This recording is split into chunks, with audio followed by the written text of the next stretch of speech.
আসসালামু আলাইকুম প্রিয় দর্শক। এখন যে নিউজটি নিয়ে আপনাদের সামনে এসেছি তা হচ্ছে রাষ্ট্রপতি শাহাবুদ্দিনের মালয়েশিয়ার সেকেন্ড হোম এবং দুবাইয়ে রেসিডেন্সি। আমরা যদি পুরো খবরের দিকে একটু দেখি, বাংলাদেশের বর্তমান রাষ্ট্রপতি মোহাম্মদ শাহাবুদ্দিন চুপ্পুর মালয়েশিয়ার সেকেন্ড হোম এবং দুবাইয়ে রেসিডেন্সি রয়েছে বলে দাবি করেছেন যুক্তরাজ্য প্রবাসী সাংবাদিক জুলকারনাইন সায়ের।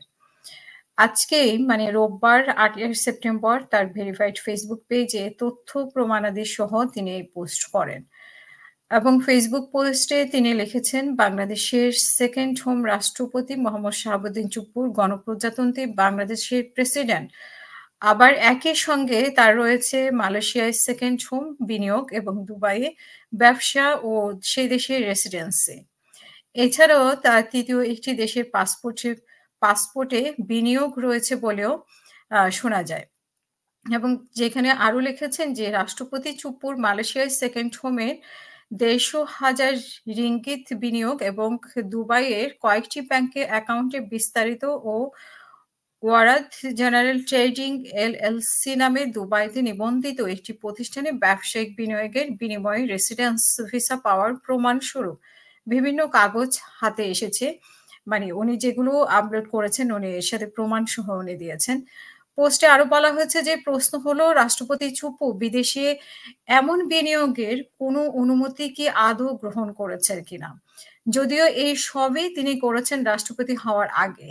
তাহলে জিজ্ঞাসা করা যেতে পারে বাংলাদেশী ব্যাংকের অনুমতি ব্যতীত মালয়েশিয়ার সেকেন্ড হোম জনাব চুপ্পুর ১৫০,০০০ রিঙ্গিত ও দুবাইয়ে ব্যবসা বিনিয়োগে কি বৈধ কিনা? এবং তিনি যদি আনুগত্য মেনে অর্থের বিনিময়ে তৃতীয় একটি দেশের পাসপোর্টও গ্রহণ করে থাকেন, তাহলে কি বাংলাদেশের রাষ্ট্রপতি হিসেবে বহাল থাকা তার পক্ষে সম্ভব হবে কিনা? বাংলাদেশী ব্যাংকের সংশ্লিষ্ট বিভাগে জানিয়েছে মোহাম্মদ শাহাবুদ্দিন চুপ্পু কখনোই এত বিপুল পরিমাণ অর্থ বিদেশে নেওয়ার অনুমতি দেওয়া হয়নি বাংলাদেশ ব্যাংক থেকে। তাহলে উল্লেখ করা হয় যে ২০২৩ সালের ২৪ এপ্রিল বাংলাদেশের ২২তম রাষ্ট্রপতি হিসেবে শপথ নেন এই মোহাম্মদ শাহাবুদ্দিন চুপ্পু। তিনি পেশায় একজন আইনজীবী এবং আওয়ামী লীগের উপদেষ্টা পরিষদের একজন সদস্য। শাহাবুদ্দিন দুর্নীতি দমন কমিশনার হিসেবে ২০১১ থেকে ২০১৬ সাল পর্যন্ত দায়িত্ব পালন করেছেন। এছাড়া তিনি ২০০৬ সালে জেলা ও দায়রা জজ হিসেবেও অবসর নেন। এরপর ১৯৮২ সালে আ বিচার আ আ বিসিএস বিচার ক্যাডারে সার্ভিসে যোগ দেন এবং ১৯৯৫ সালে জুডিশিয়াল সার্ভিস অ্যাসোসিয়েশনের মহাসচিব হিসেবে নির্বাচিত হন।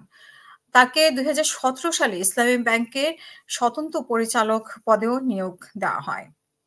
রাষ্ট্রপতির কার্যালয়ের ওয়েবসাইটে দেওয়া তথ্য অনুযায়ী রাষ্ট্রপতি মোহাম্মদ শাহাবুদ্দিন ১৯৪৯ সালের ১০ ডিসেম্বর পাবনা শহরে জন্মগ্রহণ করেন। তিনি ১৯৭১ সালে পাবনা জেলায় স্বাধীন বাংলা ছাত্র সংগ্রাম পরিষদের আহ্বায়ক ছিলেন এবং বাংলাদেশের স্বাধীনতা যুদ্ধে প্রত্যক্ষভাবে অংশগ্রহণ করেন। ছাত্র জীবনে তিনি পাবনা জেলায় ছাত্রলীগের সভাপতি এবং ১৯৭৪ সালে পাবনা জেলায় যুবলীগের সভাপতি হিসেবে দায়িত্ব পালন করেন। মোহাম্মদ শাহাবুদ্দিন রাজশাহী বিশ্ববিদ্যালয় থেকে মনোবিজ্ঞানে স্নাতক ও স্নাতকোত্তর ডিগ্রি লাভ করেন। পরে পাবনার শহীদ আমিনউদ্দিন আইন কলেজ থেকে এলএলবি পাশ করেন। ১৯৭৫ সালে বাংলাদেশের প্রতিষ্ঠাতা রাষ্ট্রপতি শেখ মুজিবুর রহমানের হত্যাকাণ্ডের পর সামরিক আইন তিনি ৩ বছর কারাগারে বন্দী ছিলেন। পরবর্তীতে তিনি শেখ মুজিব হত্যার মামলার আইন মন্ত্রণালয় কর্তৃক নিযুক্ত সমন্বয়কারী হিসেবে দায়িত্ব পালন করেন। তিনি ১৯৮০ থেকে ৮২ সাল পর্যন্ত দৈনিক বাংলার বাণী সাংবাদিক হিসেবেও কাজ করেন।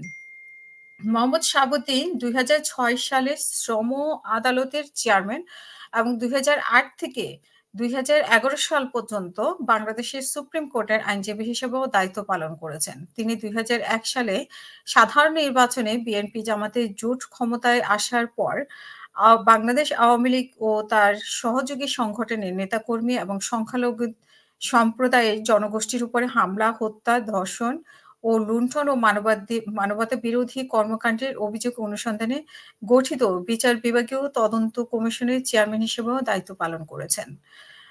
আ জুলকার নাইম সাম আরো লিখেছেন যে মোহাম্মদ শাহাবুদ্দিন ২০২০ সালের জানুয়ারিতে বাংলাদেশের আওয়ামী লীগের উপদেষ্টা পরিষদের সদস্য নির্বাচিত হন।